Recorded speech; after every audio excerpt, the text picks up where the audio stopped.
Intro छोटा करो। अस्सलाम वालेकुम नाज़रीन, मैं हूं तारिक खान और एक इंतहाई अहम व्लॉग के साथ हाजिर हूँ। तीफी भट्ट साहब की जो गिरफ्तारी है, रात से गूंज है कि तीफी भट्ट साहब को गिरफ्तार किया जा चुका है और ये 30 सालों में पहली दफ़ा है कि लाहौर के दो बड़े गैंगस्टर इंतहाई मुश्किलात का शिकार नज़र आते हैं। क्या ये सब कुछ हिकमत अमली के तहत किया जा रहा है? उसके हिकमत अमली के पीछे है कौन? कौन है इस सारी गेम का प्लानर? कि गोगी भट्ट साहब को इंसाफ के लिए दुहाइयाँ देनी पड़ रही हैं, तीफी भट्ट साहब को इंटरपोल के जरिए गिरफ्तार कर लिया गया है, ये सारे मामलात हैं क्या? शरार निसार साहब लाहौर के सबसे सीनियर क्राइम रिपोर्टर में 4-5 जो रिपोर्टर हैं उनमें शुमार किए जाते हैं और लाहौर की पुलिस ये गैंगस्टर्स, ये माफियाज के ऊपर गहरी नज़र रखते हैं, बल्कि इनसाइड इन्फॉर्मेशन रखते हैं। और अगर मैं गलत नहीं हूँ तो कुछ के साथ तो इनके बराह रास्त ताल्लुकात भी हैं और यही वजह है कि अहम तरीन इंटरव्यूज़ में भी सामने आते हैं। शराज साहब, ये हो क्या रहा है? ये गेम किसने प्लान की है? तारिक साहब, लोगों के साथ क्या होने लगा है? तारिक साहब बहुत शुक्रिया, आपने बड़ा अच्छा पॉडकास्ट जो है वो करते हैं आप, लेकिन मैं आपकी बात से इत्तेफाक नहीं करता। तीफी भट्ट और गोगी भट्ट वो गैंगस्टर नहीं है, दुश्मनदार हैं, वो कारोबारी लोग हैं। अब इसी तरह जो बलाज फैमिली है, टीपू टक्का वाला ग्रुप है, वो भी गैंगस्टर नहीं है, वो भी कारोबारी फैमिली है। अगर आप इन दोनों फैमिलियों के बारे में ये कहें कि लाहौर की सबसे खूबसूरत फैमिली है और इन दोनों फैमिलियों में लाहौर नजर आता है तो भेज जाना होगा। उसके बाद criminal has to face the consequences of his crime after all.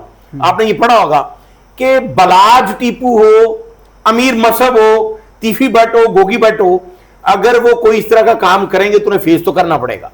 अभी जो बात चल रही है कि रात गए से तीफी भट्ट को गिरफ्तार कर लिया गया और बेशुमार लोग अपना कंटेंट बेचने के लिए, व्यूज की खातिर, जो अक्सर हम डिस्कस करते हैं कि कंटेंट वो होना चाहिए जो सोल्यूशन बेस्ड हो, जिसमें इंफॉर्मेशन हो। अब तीफी भट्ट को इंटरपोल ने वहां से हिरासत में लिया है और उसके बाद लाहौर पुलिस को आगाह किया गया। लाहौर पुलिस का एक डीएसपी है इफ्तिखार वरिया, वो गुजरांवाला के 2 इश्तिहारियों को पकड़ने के लिए वहां पर मौजूद था। अब उसके हवाले से ये कहा जा रहा है कि जी वो एक होटल में गया तो वहां तीफी भट्ट मौजूद था तो उसने हिरासत में ले लिया। ऐसा नहीं है। इफ्तिखार वरिया 2 इश्तिहारियों को पकड़ने के लिए जरूर गया वहां पे, वो एक अलग टीम के साथ वहां पे मौजूद है। तीफी भट्ट के पहले जो रेड वारंट थे वो कैंसिल हो गए और तीफी भट्ट ना सिर्फ 2, 4, 5, 10 दिन पहले बल्कि वो गुज़िश्ता कई माह से दुबई में मौजूद था, चूंकि रेड वारंट कैंसिल हो चुके थे। अब जब तक दूसरे ममालिक में अगर हमारी कोई टीम चली भी जाए तो रेड वारंट ना हो तो वो उसे गिरफ्तार नहीं कर सकते। तीफी भट्ट को शायद ये नहीं पता था कि रेड वारंट जो है वो दोबारा जारी हो चुके हैं। अब सैयद मोहसिन रजा नकवी, उनके बारे में ये कहा जा रहा है कि उन्होंने जब रेड वारंट दोबारा जारी करवाए तो उसके बाद उन्होंने इंटरपोल के राब्ते में भी थे और उन्होंने ये टास्क दिया था इंटरपोल को खासकर कि आपने ये रैकी करनी, और इंटरपोल ने ही रैकी की और तीफी भट्ट को हिरासत में ले लिया। अब बात यह कि असल बात यह है कि उनके जो भाई हैं, बड़े भाई ख्वाजा तरीफ गुलशन और तीफी भट्ट के ख्वाजा अजहर गुलशन, उनसे भी हमारी बात हुई है। उन्होंने इस खदशे का ना सिर्फ इजहार किया है कि अगर सीसीडी, जिस तरह ये बात, सबसे पहले मैं ये नाजरीन को ये कहना चाहता हूं कि ये आप जो बार बार व्यूज में बताते हैं कि जी सीसीडी नु दे दो, सीसीडी मार दो, और भाई ये आप सीसीडी की इंसल्ट कर रहे हैं, आप अपनी अदलिया की इंसल्ट कर रहे हैं कि यहां पे सीसीडी जैली मुकाबले करती है और जो जुडिशियल किलिंग है वो हो रही है और हम पहुंचे हैं। ये लोगों को नहीं समझ आती और आप और मैं नहीं समझा सकते। सबसे पहली बात यह है कि ज्वाइंट इन्वेस्टिगेशन टीम जो इस वक्त काम कर रही है उसके हेड हैं डीआईजी इन्वेस्टिगेशन सैयद ज़ीशान रजा। उनसे जब हमारी बात हुई तो उनका यह कहना है कि जो तीफी भट्ट का जुर्म होगा उस हवाले से तफ्तीश की जाएगी और उसको कैफरे किरदार तक अदालत के जरिए पहुंचाया जाएगा। अब लोगों की जो ख्वाहिश है, मैं आपके प्रोग्राम की वसातत से इन दोनों घरों को यह कहना चाहता हूं कि कुरान करीम में लिखा हुआ है कि आपका कोई दोस्त नहीं है अल्लाह के सिवा। अब जो लोग अमीर मसहब टीपू के गिर्द बैठे हुए हैं और जो लोग तीफी भट्ट ग्रुप के गिर्द बैठे हुए हैं, कुछ ऐसे लोग हैं जो नहीं चाहते 32 साल से कि ये सुलह हो, जिन्होंने आग लगाई, उसमें कई पुलिस अफसर शामिल हैं, आज तक शामिल हैं। 32 सालों में अगर हम पुलिस अफसरान के नाम लेने शुरू करें तो एसएसपी, डीआईजी रैंक के, एसपी रैंक के कई ऐसे लोग हैं जो शामिल रहे और आग लगाते रहे।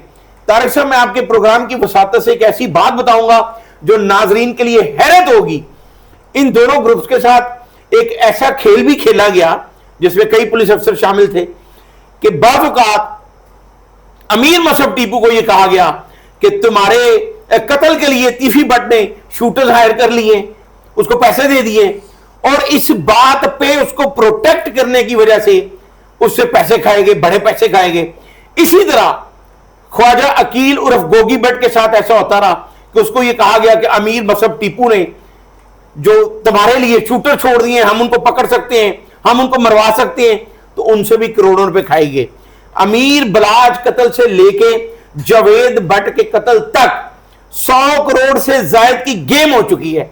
अब तफ्तीश के नाम पे वकला जो है वो अपनी फीस के नाम पे इसको पकड़ेंगे, वहां छापा मारेंगे, ये सारी गेम चल रही है। और इन दोनों घरों को ये समझ नहीं आ रही कि इनके घरों को आग जो है वो लगाई जा रही है। अब आप बताएं, जो लोग ये कह रहे हैं कि जी व्यूज के लिए और जी सीसीटीवी दे दो, मार दो, अब इन दोनों घरों में इस वक्त, दोनों घरों में, दोनों खानदानों में इस वक्त 25 से 30 नौजवान, तीफी भट्ट के बेटे, जावेद भट्ट के बच्चे, गोगी भट्ट के बच्चे, इनके कजनों के बच्चे, 50 के करीब नौजवान जवान हो चुके हैं जो 20-20, 22-22, 25-25 साल के हैं। इसी तरह अमीर मसहब, अमीर फतेह, उनके कजन, वो भी 20-25 लोग हैं। और अगर पुलिस इस तरह की डर्टी गेम करेगी तो क्या होगा? फिर कत्ल गारत बढ़ेगी। जो ख्वाजा अजहर गुलशन ने इस बात का इजहार किया, बरमला किया उन्होंने, जो तीफी भट्ट के भाई हैं, तीफी भट्ट के बड़े भाई हैं, उन्होंने ये बरमला कहा है। उनका हमारे पास ऑडियो बयान भी मौजूद है। उन्होंने कहा कि अगर ख्वाजा तारीफ गुलशन उर्फ तीफी भट्ट को सीसीडी या कोई भी और विंग जैली मुकाबले में मारने की कोशिश करेगा तो मैं ऐसी आला जो हुकूमती नुमाइंदे हैं उन पे मैं FIR दर्ज करवाऊंगा, उसको गिरफ्तार करें। और जिस तरह सुल्तान महमूद और बच्चू पहलवान जो आरफ अमीर टीपू के मामू हैं, अमीर मसहब खुद, जब उनसे बात की गई, सुलह के बारे में बात हुई, बल्कि जावेद भट्ट के कत्ल के बाद अमीर मसहब ने खुद इमरान के छोर CCP लाहौर के जरिए मोहसन बेग जो एक सीनियर सहाफी हैं उनसे बात हुई और वो जावेद भट्ट के घर भी गए, उस फैमिली से बात की, तीफी भट्ट से बात की, सुलह की कोशिश हुई, लेकिन फिर पुलिस अफसरान ने डी ट्रैक किया और ये सुलह नहीं होने दी। तो अगर अब ये इस तरह की डर्टी गेम होगी तो जो 20-25 साल के नौजवान दोनों फैमिली में मौजूद हैं, उन नौजवानों के बारे में ये कहा गया है, जो कोई स्कॉलर हैं वो कहते हैं कि जवान औलाद, नौजवान और जवान घोड़ा, वो जब चलते हैं तो फिर वो पीछे नहीं देखते कि क्या होगा। तो ये सोचने वाली बात है कि तीफी भट्ट ने अगर कोई जुर्म किया है उसको गिरफ्तार कर लिया गया, उसको अदालत में पेश किया जाए, जो उसका जुर्म है उसको सजा मिलनी चाहिए उसके मुताबिक। एक मिनट, आप ये बताएं कि क्या गोगी भट्ट और तीफी, गोगी भट्ट की तो अपनी जगह पर रहने दें, तीफी भट्ट को आप नहीं समझते कि जो शवाहिद उसकी जानिब इशारा करते हैं कि उसने अमीर जो बलाज है उसका कत्ल करवाया? देखिए जी, इमरान किश्वर जो OCU के DAG थे और आफ्ताब फुलरमान जो आजकल SP CCD हैं, उन दोनों अफसरान ने हमारे साथ, मेरे साथ बात करते हुए इस बात की तस्दीक की थी कि गोगी भट्ट के बारे में अमीर बलाज कत्ल के हवाले से कोई शवाहिद नहीं मिले, लेकिन तमाम शवाहिद जो है वो तीफी भट्ट की तरफ जाते हैं। लेकिन अब अगर JIT गोगी भट्ट को भी लिखेगी जी कि वो गाड़ी में मौजूद था, तो it's a matter of common sense कि अगर गोगी तीफी किसी शूटर को भिजवाते हैं तो वो गाड़ी में जाएंगे। ये पुलिस को भी चाहिए, पुलिस अफसरान को चाहिए कि ये इस तरह की डर्टी गेम ना करें। जिस तरह आज हम चौधरी शफकात को बार बार जिक्र करते हैं, वो SSP इन्वेस्टिगेशन थे, तो इस बात की तस्दीक अतीक सिंधु ने की जो DSP थे और SHO गवाल मंडी थे। आपको पता है ये दुश्मनी जो है वो परवान कहां से चढ़ी? जब आरफ अमीर और टीपू टकावाला पे ईवान अदल में फायरिंग हुई तो SHO ग्वाल मंडी था अतीक सिंधु। वो जब आरफ अमीर टीपू के पास में अस्पताल में गया तो उसने कहा कि मैं गोगी भट्ट और तीफी भट्ट पे मुकदमा दर्ज नहीं करवाना चाहता, चूंकि मुझे ये कंफर्म नहीं कि ये फायरिंग किसने करवाई।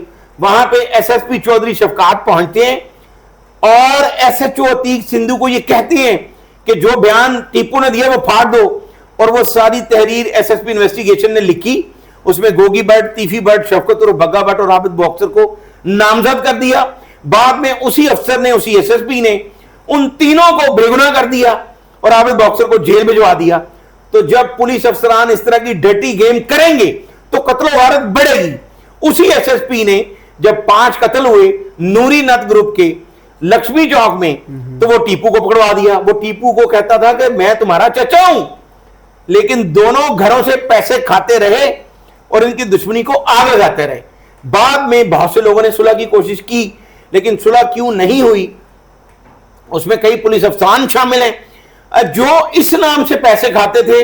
टीपू को जाके कहते थे कि हम तीफी भट्ट को, गोगी भट्ट को पकड़ते हैं, छापा मारना है, ये करना है, वो करना है।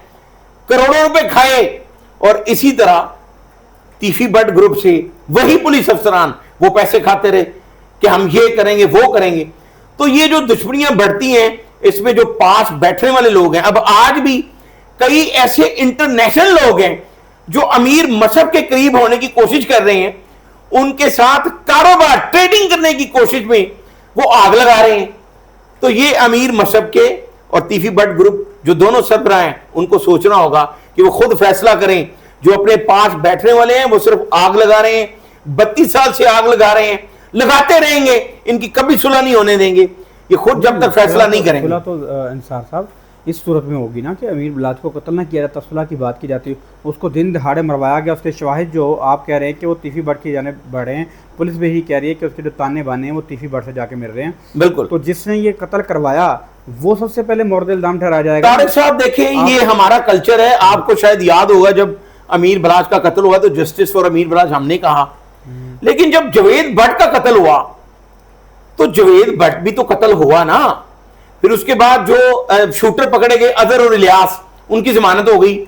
तो फिर जवेद भट्ट को कौन कत्ल कर गया, किसने करवाया? जवेद भट्ट के जो शूटर थे, जवेद भट्ट के जो दोनों शूटर थे अजहर और इलियास, उनकी जमानत हो गई। कैसे? क्या तफ्तीश में नकाइश थे या कोई बाअसर शख्स अमीर मसहब के साथ खड़ा हुआ?